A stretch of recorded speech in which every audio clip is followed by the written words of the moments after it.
A new study by the Trevor Project shows that more than 1.8 million LGBTQ plus young people between the ages of 13 and 24 seriously considered suicide in the past year. The study also found that nearly half of that group who wanted mental health care were unable to get it. Here to talk about the growing mental health crisis facing that group are Chris Allen, President and CEO of Diverse and Resilient, and Angela Lang, Co-Executive Director of Black Leaders Organizing for Communities. Welcome to Black Nouveau. Thanks for having us. Chris, I'm going to start with you on a serious topic. One of the alarming findings in this study is that 39% of young people in this group seriously considered suicide in the past year. What do you think is contributing to that? Yeah, there's a couple of factors that's contributing to that, and one of the biggest factors right now is the way that LGBTQ plus individuals are being portrayed in the media, in politics, and the discourse surrounding our lives. There are a lot of political debates right now about whether LGBTQ plus individuals should have certain rights. There are over 700 plus bills across this country that are targeting LGBTQ plus individuals and trans individuals specifically. And so those messages get internalized. We start to believe those things about ourselves, that we're not worthy of rights, that we are less than, and that messaging wears down on us. And so it takes a mental toll, and that minority stress, that stress that we feel by operating in this world and not feeling like we belong, can lead to maladaptive coping techniques as well as suicidal ideation and attempts. Angela, I'm going to go to you. So the study also found that half of these youth who wanted mental health services could not get them. Mm-hmm. Is that due to a lack of not having enough services provided, them not knowing about it? What's contributing to that? I think it's a few things. I think there's always more opportunity to have more mental health resources for people. But also at the same time, I think people don't always know where to go. And especially if you are in the middle of a crisis, if you are an LGBT plus youth that got kicked out of the house, you may not know where to go. You may not know where a safe place actually is and even know that those resources are available. And we've seen, as Chris said, a lot of this rhetoric, whether it's politically or even interpersonally, can make it very hard for people to seek treatment and know what's actually available to them. Chris, one thing that they talk about as well is this idea of anxiety, depression, things like that. How can you sense that that's coming on in these youth? What needs to be done to address that?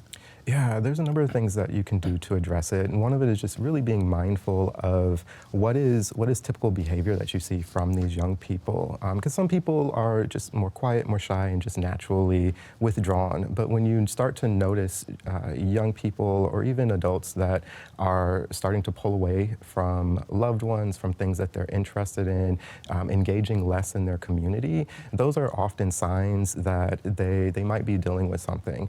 And it's important to ask. You should never be afraid to ask, like, how are they doing? How are they feeling? What's going on in their world?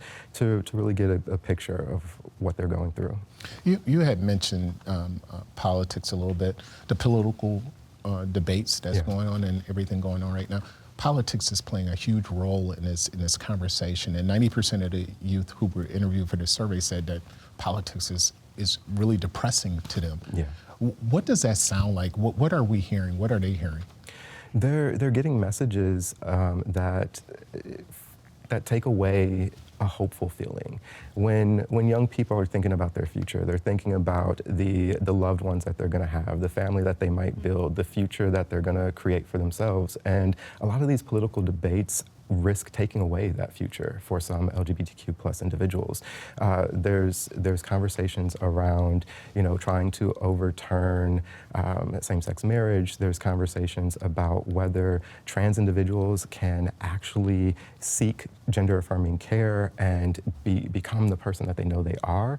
And so all of these debates are leading to the LGBTQ community feeling like that hope for a future where they can live their dreams and just live happy and thrive. It's feeling bleak because there's real fear that could be taken away.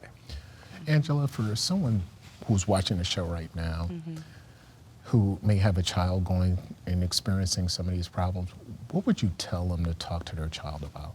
First of all, just show how much you love them unconditionally, see them for who they are, and don't waver in your love and support for them. I think there are times, especially in the Black community, people may not understand, or they may not be used to having, you know, an LGBTQ plus child, but understanding that that is a child. At the end of the day, that is your child that needs love and care and support. And I think, you know, now that we're in Pride Month, understanding that this is a time for celebration. It's also a time for history and reflection. And I'm hoping that people can feel more seen by their loved ones. And not everyone is in a position to be out, you know, necessarily, but hoping that they can have whatever private support that they can have. And if you are a parent, just show up and listen, I think is the big thing, because a lot of folks, everyone, even adults, just want to be seen and heard for who they are. Yeah. Now, these numbers are pretty shocking, but Yeah. they're even higher for trans individual, non-binary. Why are those numbers higher for that group? I mean, I think that's a big question in regards to how many extra challenges, right? There's layers to identities, and we see that there is a huge support for, let's say, gay marriage and same-sex marriage, but we saw trans folks being left out of that conversation. We see an increase in hate crimes in Black trans women. And so I think that there's just an extra level of oppression when you have, you know, intersecting identities. If you are Black and trans and queer, all of these things, I think also make it a little bit more difficult. And it feels that every aspect, as Chris was saying, of political messaging and rhetoric and policies, all of these identities are being hit simultaneously in some cases, and I think that can wear on some folks. Yeah. Chris, talk about some of the services offered by Diverse and Resilient.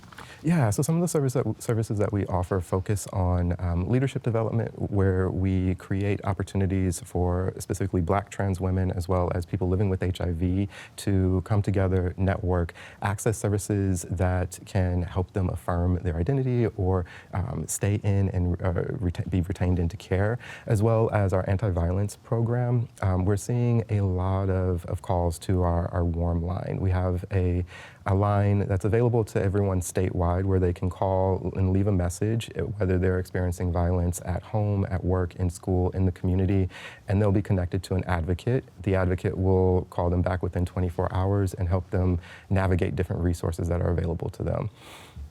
So this is such a heavy topic. Talk about tell me some good things going on that you guys are doing that kind of address this, but also that uplifts our young people.